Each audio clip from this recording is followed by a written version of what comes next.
پشاور کے نواحی علاقہ خزانہ میں ایک انسانیت کو شرما دینے والا واقعہ رپورٹ ہوا ہے، جہاں بدبخت بیٹے نے اپنی ہی والدہ کی عزت تعطار کرنے کی کوشش کی ہے۔ متاثرہ خاتون کی جانب سے تھانہ خزانہ میں جمع کرائی گئی رپورٹ میں کہا گیا ہے کہ ملزم ان کا بیٹا کفایت عرصے دراز سے ان کو جنسی طور پر ہراساں کر رہا ہے۔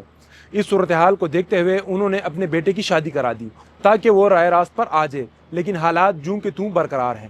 گزشتہ شب وہ خاتون اپنے کمرے میں میوے خواب تھیں کہ یہ ملزم کفایت کمرے میں داخل ہوا اور والدہ کے ساتھ بدفعلی کرنے کی کوشش کی۔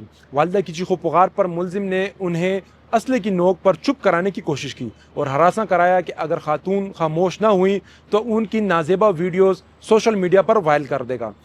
خاتون کی چیخ سن کر ان کا دوسرا بیٹا جب کمرے میں داخل ہوا تو ملزم پیچھے ہٹ گیا۔ خاتون نے درخواست میں یہ کہا ہے کہ یہ سلسلہ عرصہ دراز سے جاری ہے۔ خاتون کی درخواست پر جب پولیس ملزم کو پکڑنے گئی تو اس نے فرار ہونے کی کوشش میں پولیس کے ساتھ مقابلہ کیا اور اپنے ہی ہاتھوں اسلحہ چل جانے سے گولی لگی اسے اور وہ زخمی ہو گیا۔ ملزم کو زخمی حالت میں گرفتار کر لیا گیا۔ پولیس کا کہنا ہے کہ خاتون کی درخواست کو مد نظر رکھتے ہوئے ملزم سے مختلف زاویوں پر تفتیش کی جا رہی ہے، جس کے بعد اصل صورتحال سامنے آئے گی۔